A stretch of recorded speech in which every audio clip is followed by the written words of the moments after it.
This podcast episode contains discussions of child abuse, sexual assault, and other sensitive topics that may be disturbing or triggering for some listeners. Listener discretion is advised.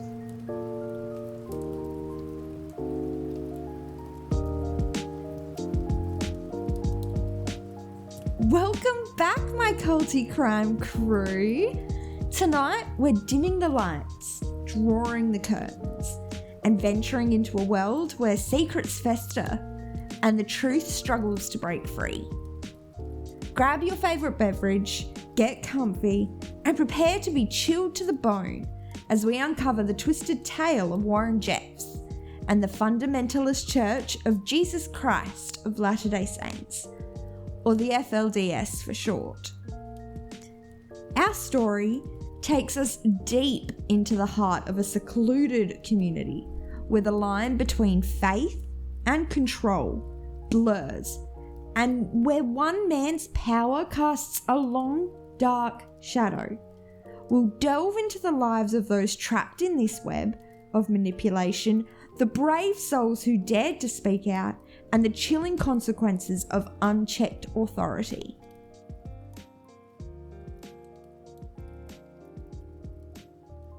It's a story that will send shivers down your spine and leave you questioning everything you thought you knew about faith, family, and the human capacity for both good and evil. So grab your coziest blanket, settle in, and prepare to be captivated by the unsettling truth behind Warren Jeffs and the FLDS. Because, my culty crime crew, sometimes the most terrifying stories are the ones that are hidden in plain sight.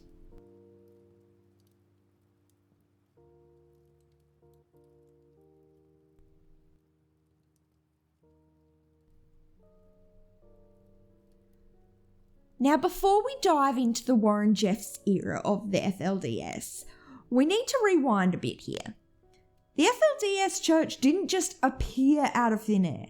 It has roots that run very deep, intertwined with one of the most well-known churches in history, the Mormon Church itself.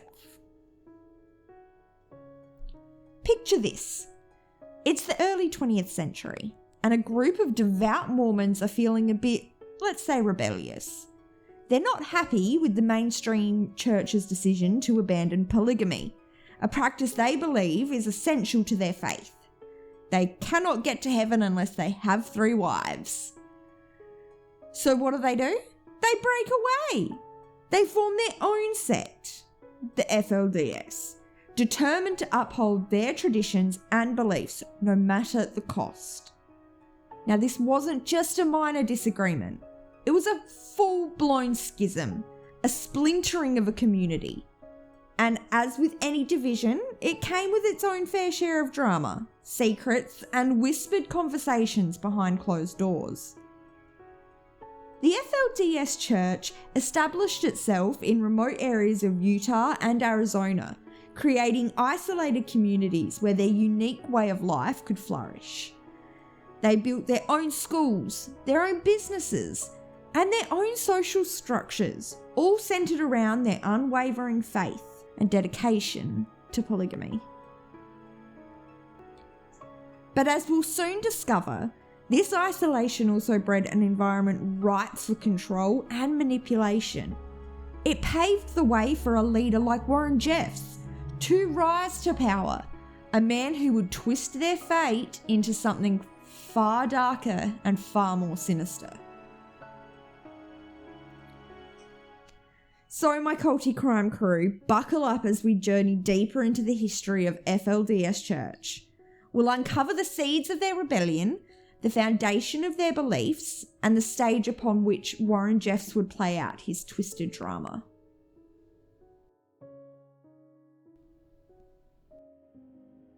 As the FLDS community settled into their secluded havens, a quiet storm was brewing within their leadership. Rulon Jeffs, the revered prophet, was aging, and the question of succession loomed large.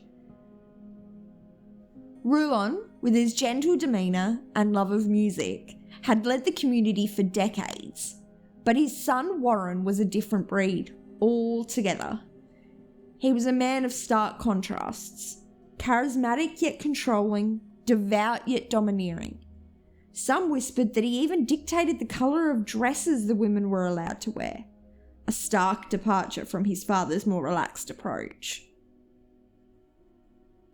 When Rulon passed away in 2002, the transfer of power was swift and decisive. Warren Jeffs ascended to the throne and the FLDS Church braced itself for change. But no one could have predicted the seismic shift that was about to occur. Warren's reign ushered in an era of iron-fisted rule. The gentle hymns of the past were replaced by a chorus of fear and obedience.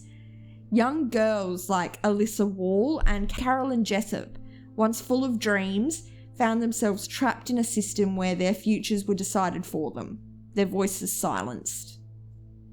The lines between faith and fear were blurred. As Warren's edicts became law, dissent was not tolerated. Families were torn apart, husbands and wives assigned, and contact with the outside world was strictly forbidden. But whispers of underage marriages and abuse began to circulate. But again, fear kept most silent. But even in the darkest corners of this oppressive regime, brave individuals like Alyssa and Carolyn would eventually find their voices, their courage fueled by a desperate desire for freedom. Their stories, my culty crime crew, are the ones that will illuminate the path to justice and expose the true face of Warren Jeffs' reign. Now, my crew, imagine a world where every aspect of your life is controlled, where your thoughts, your clothes, your very existence in the world is dictated by one single man. This was the reality for the members of the FLDS Church under the dictatorship of Warren Jeffs. In this isolated community, time seemed to stand still. The days were marked by strict routines, religious rituals, and the unwavering obedience to the prophet's every word. Women were expected to dress modestly, bear as many children as possible, and submit entirely to their husband's authority. What little education women had was limited, with a heavy emphasis on religious teachings and the importance of adhering to the FLDS way of life. Children were indoctrinated from a young age, their minds moulded to accept a reality where questioning the prophet was tantamount to blasphemy. But beneath the surface of this seemingly idyllic community, a dark undercurrent was flowing. Whispers of discontent, of abuse, of forced marriages, and of a leader who used his power for personal gain. It's these whispers, my dears, that would erupt into a storm that would shake the very foundations of the FLDS Church.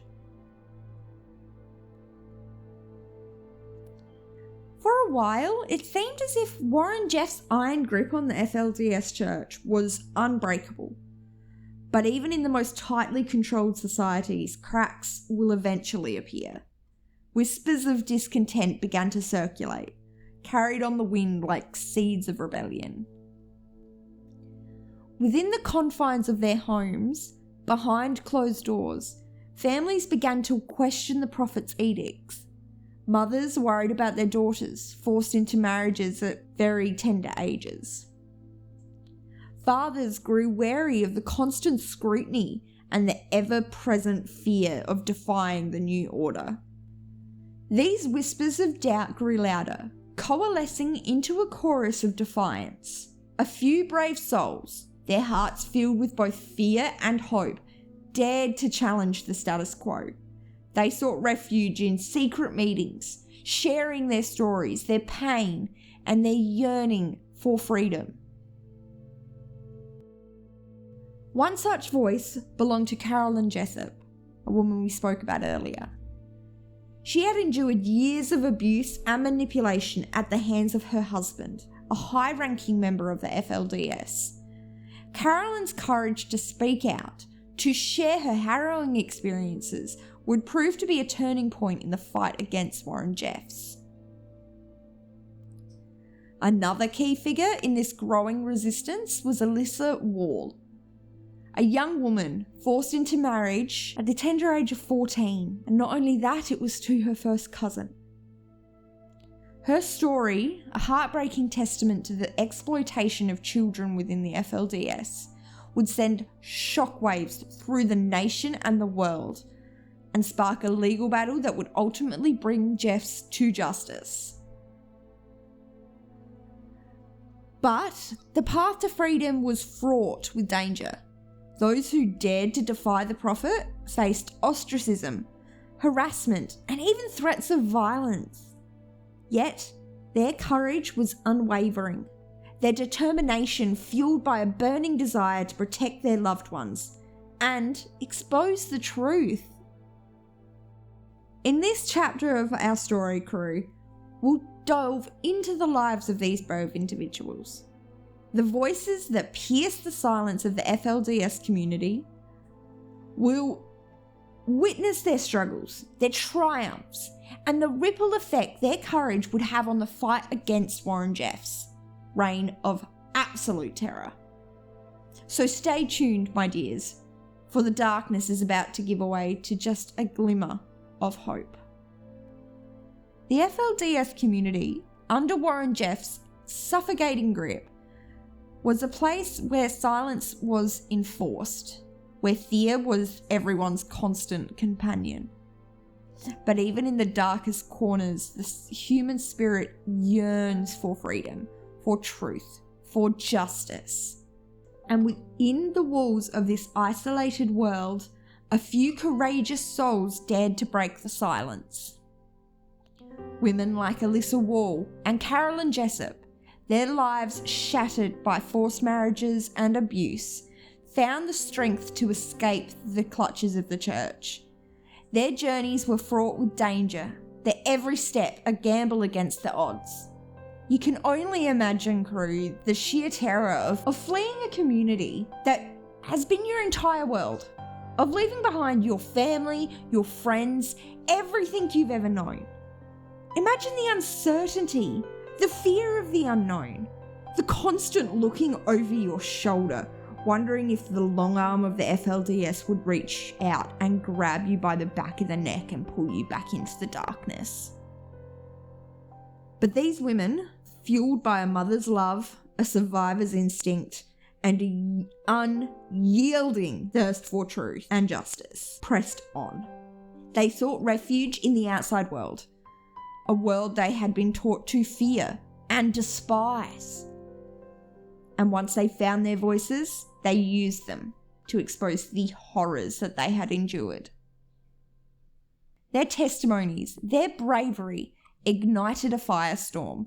Law enforcement agencies, who had long been wary of the secretive FLDS church, finally had the evidence they needed to take action.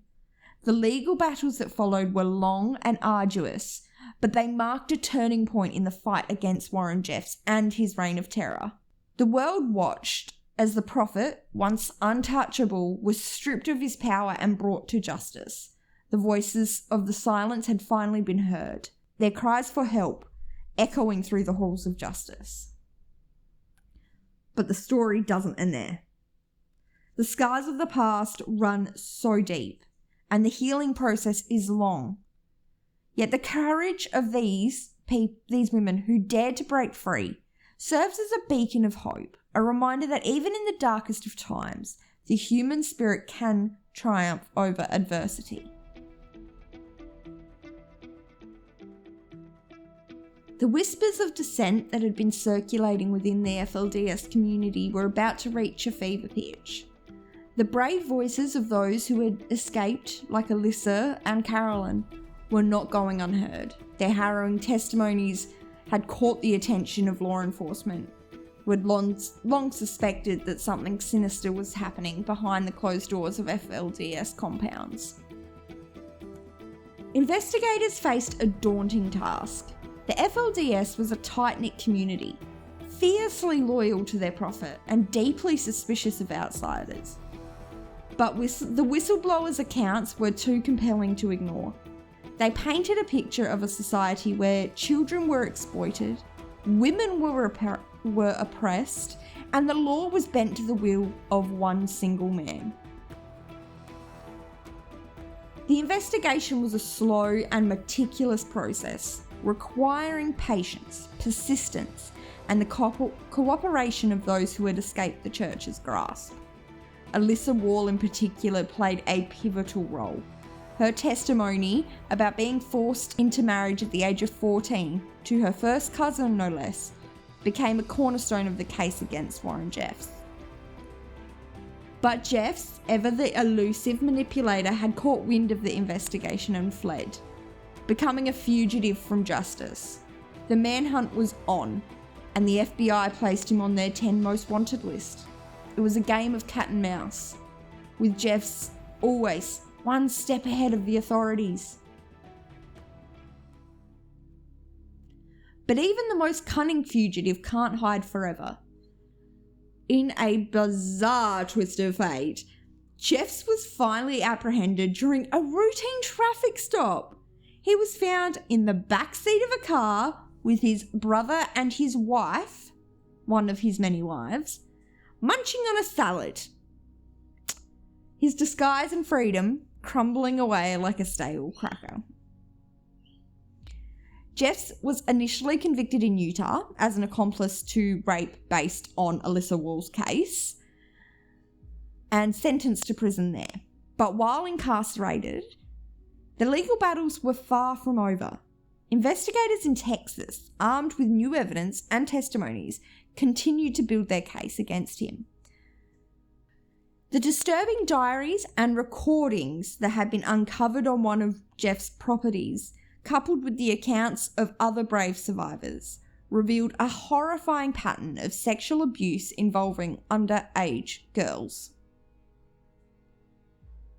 From there, Jeffs was extradited back to Texas to face these new charges. The trial that followed was a media sensation, with the whole world watching as the secrets of the FLDS were laid bare for all to see. And in the end, justice was served. Warren Jeffs was convicted on multiple counts of sexual assault of a child and sentenced to life in prison. His reign of terror finally brought to an end. The downfall of Warren Jeffs was a victory for the countless victims who had suffered under his rule. It was a testament to the power of speaking out, of refusing to be silenced, and of fighting what is right, even when the odds seem insurmountable. With Warren Jeffs behind bars, you might think, the story ends there, my culty crime crew. But the echoes of his reign of terror continued to reverberate through the halls of the FLDS community. From his prison cell, Jeffs attempted to maintain his grip on power, issuing edicts and directives through smuggled letters and phone calls. He continued to preach his twisted doctrine, urging his followers to remain faithful and obedient even in his absence.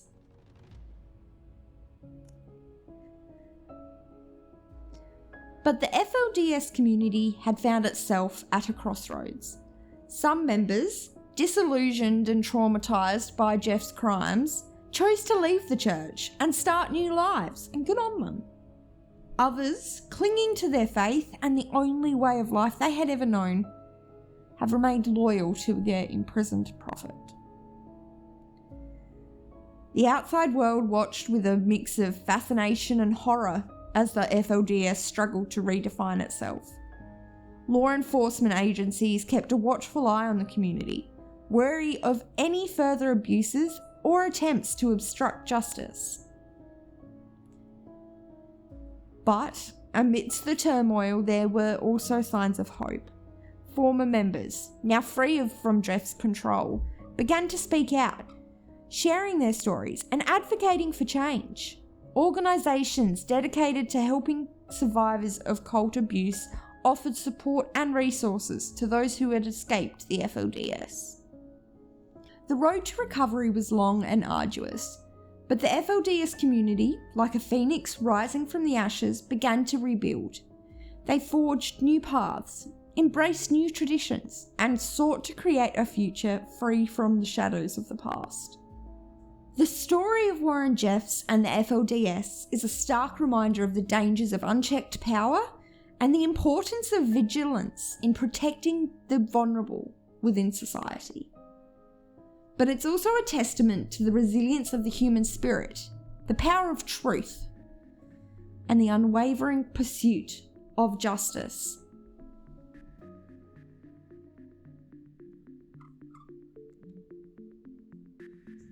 The downfall of Warren Jeffs and the exposure of the FLDS's dark secrets sent shockwaves far beyond the borders of their isolated communities. The case sparked national outrage in the United States. It fueled debates about religious freedom and child protection. It raised questions about the role of law enforcement in dealing with insolent religious groups. Legal scholars and child welfare advocates analysed the complexities of prosecuting crimes within a closed religious community, while religious leaders grappled with the implications of unchecked authority and the potential for abuse within their own institutions. Now, my culty crime crew, I do want to make this really, really clear. This isn't about judging or condemning any particular faith. It's about recognising that within any sort of belief system, there is always that potential for power to be misused and for people to be harmed by that. The FLDS case simply brings these issues into a very sharp focus, forcing us to confront the complexities of religious freedom and the responsibility to protect the vulnerable. The case shone a spotlight on the often hidden world of polygamy, particularly the FLDS's version, with its underage brides, forced marriages, and the absolute control Jeffs wielded over who married who. It sparked a national conversation about the rights of women and children within these communities, and the potential for abuse when power dynamics are so skewed. It sparked crucial conversations about the balance between respecting religious practices and ensuring the safety and well-being of all individuals, especially children. It led to important changes in US legislation, strengthening laws against child marriage and abuse, and increasing oversight of religious organisations. The FLDS case serves as a stark reminder that we must always be vigilant, questioning authority and advocating for those who may not have their own voice. The legacy of Warren Jeffs and the FLDS is a complex and multifaceted one. It's a story of pain, betrayal, and the enduring strength of the human spirit. It's a reminder that even in the face of overwhelming odds, the pursuit of truth and of justice can prevail. But it is also a cautionary tale about the dangers of blind faith, the importance of critical thinking, and the need to protect those who are most vulnerable in our communities.